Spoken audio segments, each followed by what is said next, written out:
You know, I've been wondering when I'm gonna fix my itch on my certain crave for edgy macho girls. I've been waiting for that. You guys know I love macho girls. You guys love macho girls. Even when you say you don't, I know you do. There's no denying that. It's proven by science.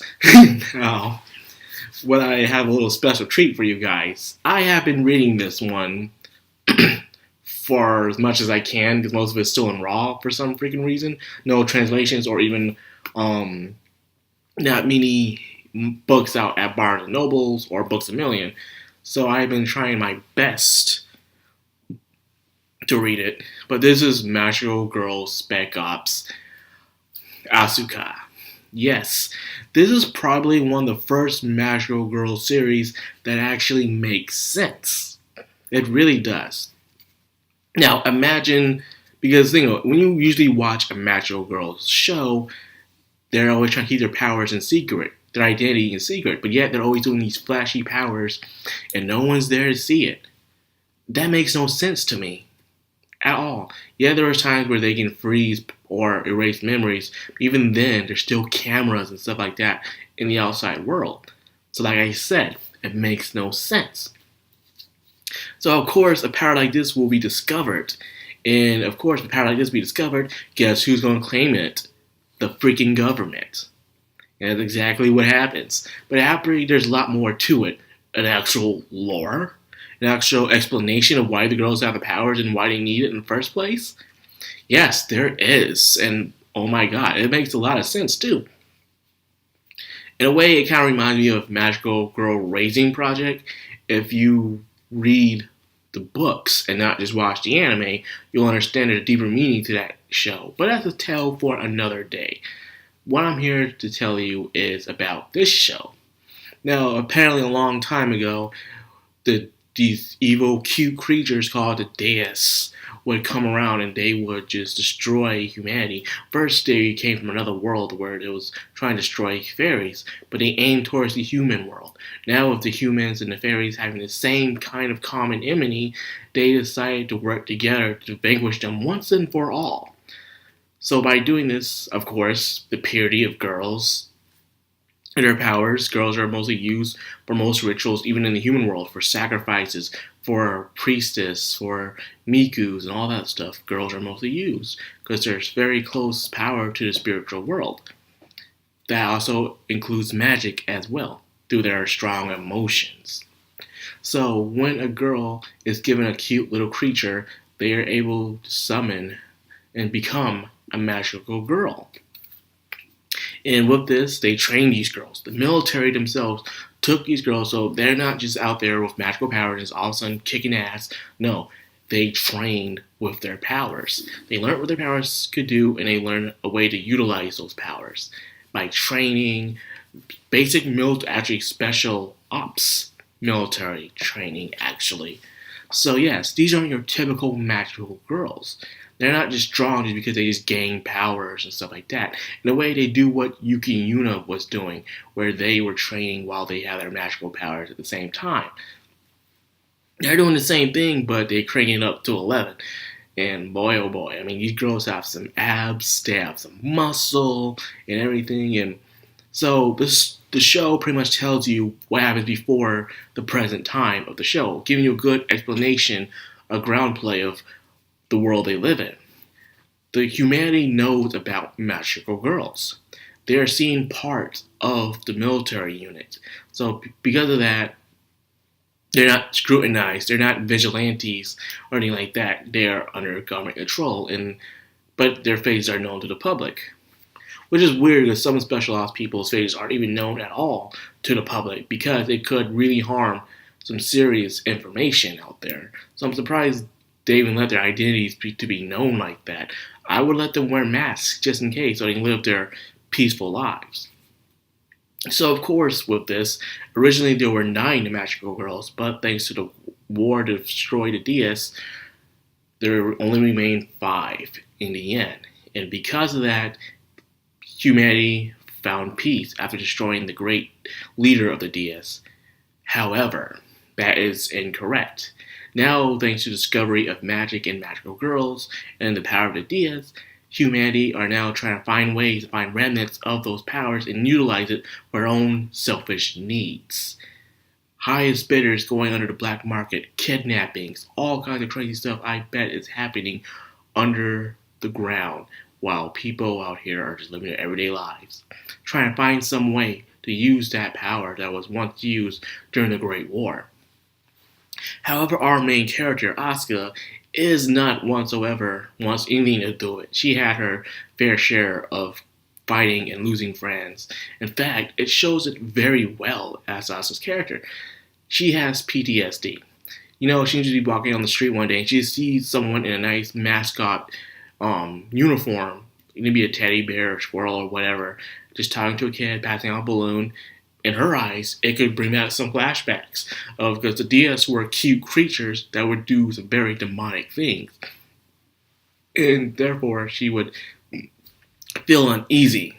She has to bring herself to, like, hey, that's just a human inside of a cute little costume. So, her having PTSD, trying to live her everyday life, but she can't, it's going to be hard for her. It is. And of course, apparently some of her friends are still doing their job. They haven't left the special force or they're doing something else. But however, she wants to live a normal school life. Now, she meets two friends in here, and I want to get a little sidetracked here, talking about the two friends. Okay, here's the thing. There's a scene in the show where the guy smoking, he drops a cigarette butt. You know, people just do that on a daily basis. They do drop cigarette butts. And of course, he has to be some fat, slobby looking, ugly dude. So the viewer gets to see him as a jerk. And I understand that, you know, typical anime cliche right there. But here's the thing. This girl act like that her best friend was about to be set on fire. She act like that this girl's life was in danger. She was overreacting on this. I know some people say, yes, it is wrong. The guy could just apologize. Say, excuse me, sir, can you apologize for, like, having you watch out next time and stuff like that? But instead, she said it in a very aggressive way. A way where you know this guy's a jerk already. He already don't give a shit. If you said it in a nice, kinder way, he'd probably say, you know what, you're right. I apologize. Forgive me. Or, I'm sorry, my bad. He even said himself he didn't mean to do that. And stuff like that. But she just had to bring it on. And then, okay. You could have said your piece, fuss him out. Yeah, sure, fuss him out. But however, this is where it goes into it. She touches him first. I don't know what's going on here, but here's the thing, though. You don't touch nobody. When you touch someone, you would expect for some hands to start flying. That's all I'm saying. She thought she was in control of the situation, so she tried to grab on his arm. What should have happened is you could have fussed him out, and when he walked away, what she was about to do, she just left it alone like that. She just left it alone.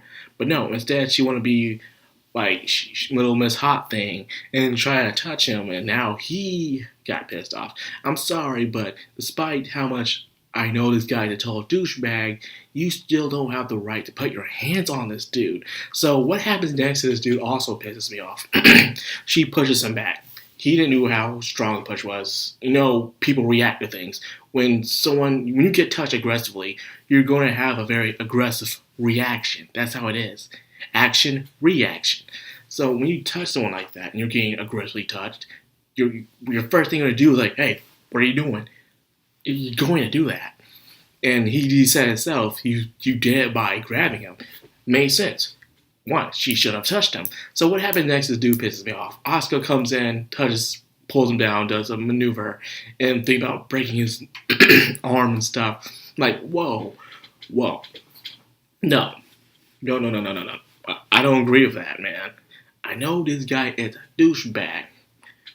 And he could have just said sorry, but he did say he didn't mean to. He did say that. He wasn't thinking about that. It's just, he was just flunking his bud. This happens all the time in my old neighborhoods. They just do that. They just flick their buds anywhere. That's just how it is, man. You're just going to have to just let that stuff go. But don't go around trying to touch people. Just say your piece. Say, sir, please next time be more considerate about other people in your surroundings. Just say that. And they will say, well, sure, whatever, and they will think about it next time, or probably not. But don't go try to play hero like that, because especially when it comes to someone like that. Okay, now I'm back onto it.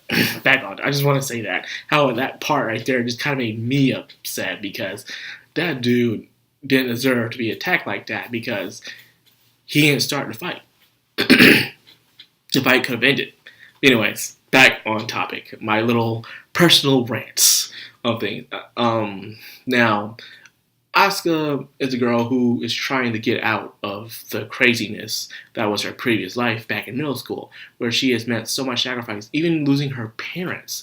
The freaking DS took her parents and said they'll give her parents back one at piece at a time by sending boxes of her parents in boxes of flesh. And I guess that struck a nerve in her to want to fight back against the Diaz, which was a dumb move in the first place. So she realized that people around her die. And that is true. When you are at a target point in your back, most villains will try to attack people you know in order to get to you, to mess up your psyche, to make sure you're completely off balance, that you're full of rage. And when you're full of rage, you're easier to predict. So that being said, she defeated the DS leader. Everything's alright with the world. Apparently not, as I said before. But when her friend was in danger, she quickly transformed into her power, which, end of the day, she might end up regretting. Probably. Because now people found out she is out of fighting. She's back in fighting. Well, they believe she's back in fighting, though it was just probably just for that one moment she wanted to help her friend out. But now, thanks to that one moment,